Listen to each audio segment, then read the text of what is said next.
Hey guys, Pete here. Welcome to Pete's Turbo Garage. If you're new here, thanks for joining me. If you're returning, appreciate you coming back to the channel. Today's video is going to be about my 1994 Toyota Supra right-hand drive JDM version. And kind of backstory on this car. I bought it about 6 months ago. And it was basically stock. I think it had an intake and like mid-pipe and muffler. So initially I was just going to leave it kind of stock, but then the modification bug hit me as usual, and I decided to modify it. With the rise in prices of the American Supras, the say 6-speed twin turbos, they're hitting upwards of 80, 100 something $1,000, and the auto ones are going for around 40, 50 $1,000. The JDM ones are actually slowly catching up, so I picked this one up before they got too ridiculous. So with the demand for the Supras, I feel a lot more people in the US are going to be picking up the JDM versions, and a lot of them are going to be the automatic, which there's nothing wrong with the automatics. I took it to the track, it did very well. Yeah, manual would be preferable. I may even convert this to a manual in the future, but for right now I'm going to rock with the automatic basically until it goes. So there's going to be a lot of questions because the American ones are obviously a lot easier to modify here on the American market, where the JDM ones, there's got to be a few changes because as far as like engine management, I'm using the Aem V2, and I had to repin a couple things, which if you look, I have a video posted of that. So it's a lot of trial and error. Initially I was going to have this vehicle built for me, and I don't know, I got a lot of run around with shops, they're busy, etc, etc, and I've been turning wrenches for 25 years, so I just said I'm going to go ahead and take on this task. It's been about 3 weeks ago I started build. Big holdups are waiting on parts obviously and stuff like that, so that's understandable, but I'll try to be as detailed as I can, and I may forget a thing or two, but it's all good. So starting out, I went through Vivid Racing and I got the Powerhouse Racing Turbo Kit. It's a very complete kit. It basically has everything you're going to need with it, and this is a Precision 6266 with an 81 AR, and it comes with the downpipe, external wastegate, probably hard to see. It's also Precision, I think it's a 48 millimeter, and I got the Screamer pipe on there, and it is loud. And then you can kind of see my O2 sensor that's going to my AEM wideband O2 sensor gauge, which is a pretty decent gauge.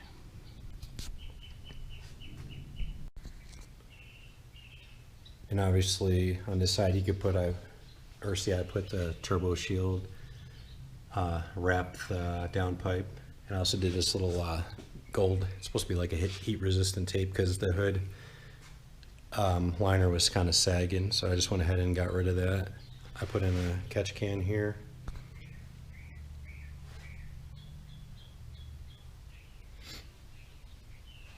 Did some like hydro dipping, but first time trying it, it came out okay, not too bad, but it's what it is, you know. I think it looks better than just the plain stuff that was on there. And then I went ahead and did the ETS 4-inch front mount intercooler with the piping and everything. You can see it here, welded in the GM idle air temperature sensor. Kind of hard to see, but I went through Fuel Injector Clinic.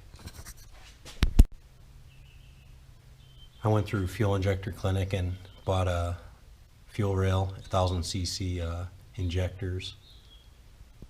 Got that installed. Beautiful rail, but you'll never really get to see it. And so I'm no longer on the side mount injectors. I went to top mount. Coming around this way, I went ahead and put in the air motive adjustable fuel pressure regulator. Got a kit where it comes with the line and everything. And that's a stainless steel AEM fuel pressure sensor.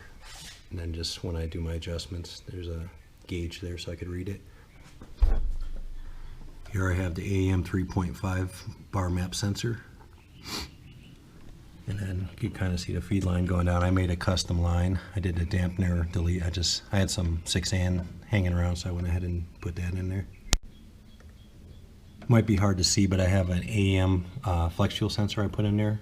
Kind of a provision for in the future. I'm trying to get a separate tune from the 91, because basically out here we got 91 and we have a lot of E85 stations, so I might do a tune for E85.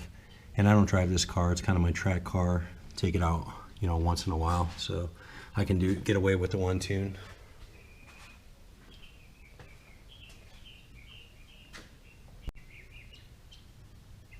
I'll eventually throw up a driving video. Right now I'm kind of working on a startup tune, so I can't drive the car. I'm running about 13 pounds of boost, low boost. Feels okay. Definitely they're going to do a couple provisions, get me about 80% there, and then I'm going to get it professionally tuned. I'm just kind of looking for a tuner right now. We have the Pikes Peak hill climb, so some of the big tuners are actively involved in that, driving, tuning, whatnot. So I just kind of got to wait a little bit, but as of right now I can drive the car. And the great thing is I had like a little transmission pan leak. I fixed that, like a $10 fix. So that's good. No fuel leaks, no coolant leaks. So build went pretty good, and I'm very meticulous. So I just kind of kept going over things and making sure it's straight. I did have one issue I'll talk about, and I'll show you here. So when I was setting up my electronic boost controller, one of the plastic tees, I already replaced it, but it broke, probably just a little bit older or whatever when I put it in there.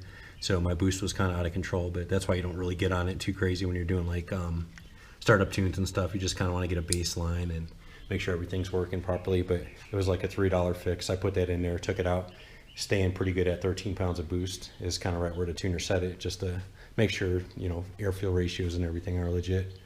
So follow, you know, if you would, and then I'll do a driving video here eventually. It rained a lot last night and this morning, so I don't really want to take it out on the roads and kind of mud and dirt where I live until I get to the main road. So just stand by and I'll get a video up and kind of let you see how it goes. As I showed you on the downpipe or to the external wastegate, I do have a screamer pipe on there. And I'll tell you what, that thing, it lives up to its name because it is loud. I want to say it's probably one of the louder cars I've ever owned, and not really big into the whole loud exhaust thing. You know, I do like to hear my turbo intake, etc., but the thing is loud. So I may just weld it into the downpipe, send it out through the exhaust, but for right now it's kind of cool. You know, it's an attention magnet, and that's kind of not what I'm looking for. So we'll see. I'll decide eventually, but goal right now is just to get it running good and try to get that E85 tune in there. As far as horsepower goes, yeah, I like to make all the horsepower, but with the transmission I currently have in there, I can't do that.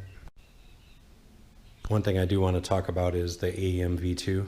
So I know it's like a little bit older technology. They're still selling them brand new, obviously, but Aem's kind of going away from that one, and I don't really recommend it if you buy a automatic Supra.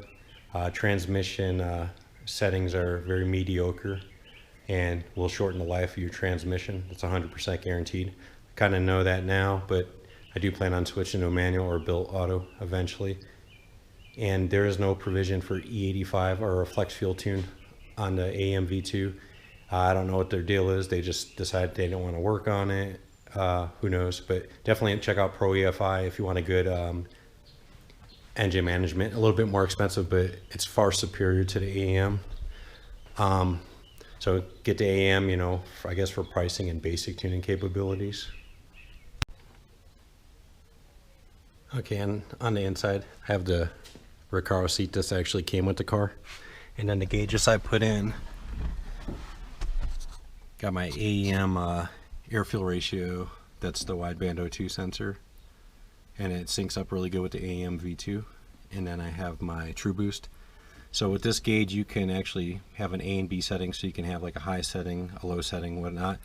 I went ahead and wired it into the Aem V2. That way my tuner can go ahead and adjust the boost levels and etc.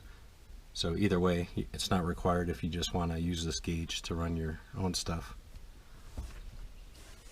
And the Aem V2 lives underneath there. I did all the wiring in and stuff, but not going to pull up the carpet and stuff like that. Like I said, I have a prior video that kind of shows where I did my little pinouts. As far as exhaust goes, this is the one that came with it. So I believe this was put on in Japan, and this is basically the muffler, mid pipe, all the way to the down pipes, all 3 inches. Came with aftermarket rims. Sorry the car's so dirty. It's just been raining and windy and haven't washed it. So not a big deal.